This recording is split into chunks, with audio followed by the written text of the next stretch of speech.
Have you ever wondered what it was really like to live in the 1700s? Forget all the glamorous movies and paintings you've seen. Today we're diving deep into the surprisingly stinky history of the 18th century, and I am going to reveal a shocking truth. The rich were often far dirtier than the poor. Stick around, because this is going to blow your mind. So, let's set the scene. It's the 1700s. Cities like London and Paris are bustling, but they're also incredibly filthy. We're talking streets filled with garbage, animal waste, and who knows what else. You might think, okay, everyone was dirty back then.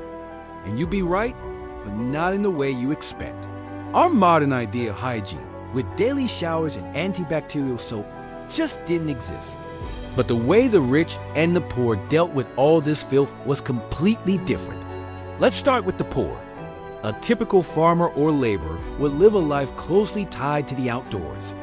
They might not have had a fancy porcelain bathtub, but they were often near natural water sources like rivers and streams. When you're working in the fields all day, a dip in the river isn't just refreshing, it's practical.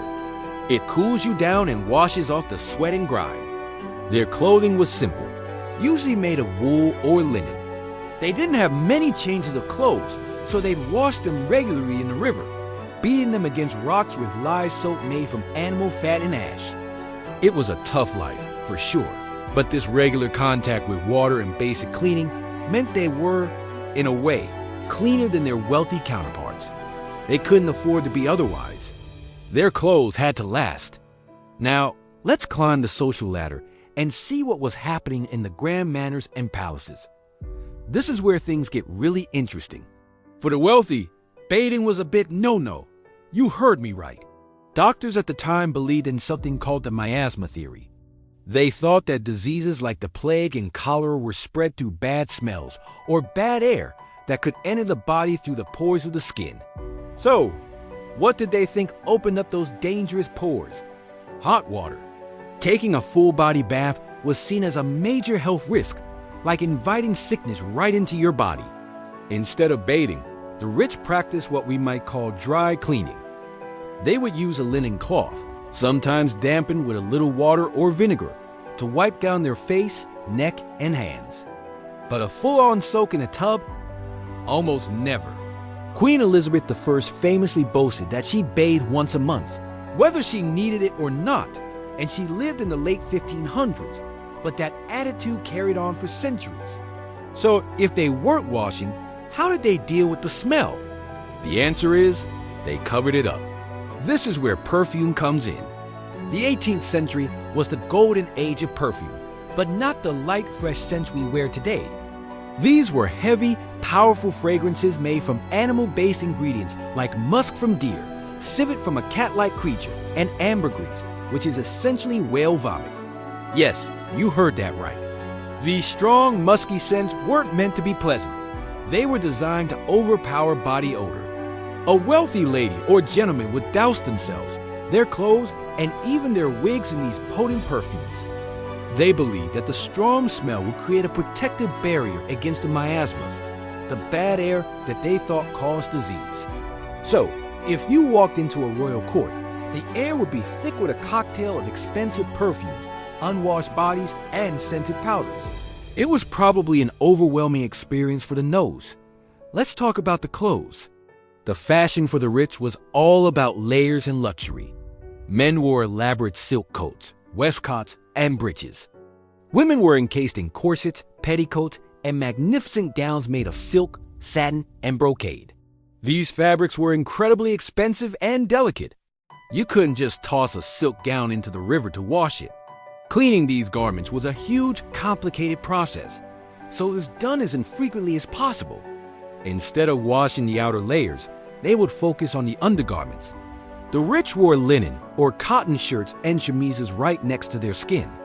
The idea was that this linen layer would absorb all the sweat and grime from the body. They would change this underlayer daily, or as often as they could afford to. The white, clean linen peeking out from the cuffs and collar was a status symbol. It shouted, "Look, I'm so rich I can afford to have fresh, clean linen every single day." But the opulent outer clothes? They were rarely, if ever, washed. They would just be aired out, brushed and perfumed to mask any lingering smells. So while the linen was clean, the beautiful silk coat on top might be hiding months or even years of accumulated filth. And we can't forget the hair and wigs. This was the era of massive powdered wigs for both men and women. These wigs were often made of human or horse hair, built up over a frame. To style them, they used a sticky substance called pomatum, which was made from rendered animal fat, like bear grease or lard. Then, they would cover the whole greasy mess with white or gray powder made from starch or flour. Now, imagine wearing a heavy, fat-covered wig on your head day after day. It was hot, it was itchy, and it was a perfect breeding ground for lice and other pests. People would use special long-handled combs to scratch their scalps underneath their wigs without messing up their elaborate hairdos. At night, they'd store their wigs on a stand, but the pomade and powder would often attract mice and other vermin. It was a real problem. Their natural hair underneath was often neglected, shaved short, or just tied up and hidden away. It certainly wasn't washed with the frequency we're used to today. So let's compare. On one side, you have the working poor. They're sweating in the fields, but they're rinsing off in rivers and washing their simple clothes with soap. Their level of cleanliness was practical and, by our standards, probably more effective. On the other side, you have the wealthy elite. They're avoiding water like the plague, literally. They're layering expensive, unwashed clothes over a clean linen shirt. They're covering up body odor with heavy, animal-based perfumes, and they're wearing greasy, powdered wigs that are a paradise for parasites. When you put it all together, it paints a pretty clear and pretty stinky picture. The person who looked the most glamorous on the outside was likely the grimiest on the inside. It's a fascinating look at how ideas about health, science, and status completely shape people's daily lives.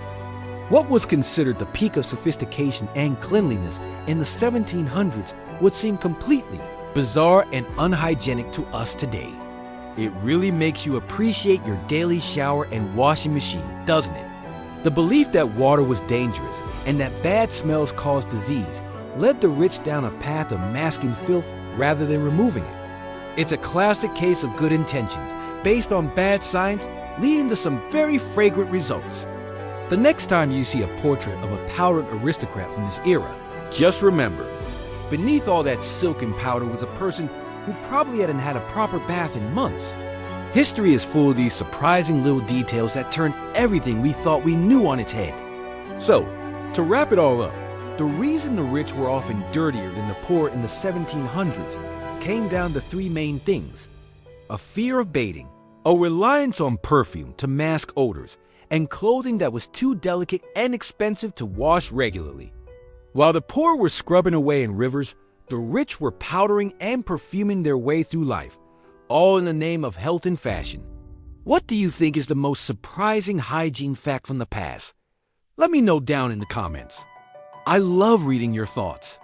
If you enjoyed this dive into stinky history, make sure to hit that like button and subscribe for more weird and wonderful stories from the past. Thanks for watching, and I'll see you in the next video.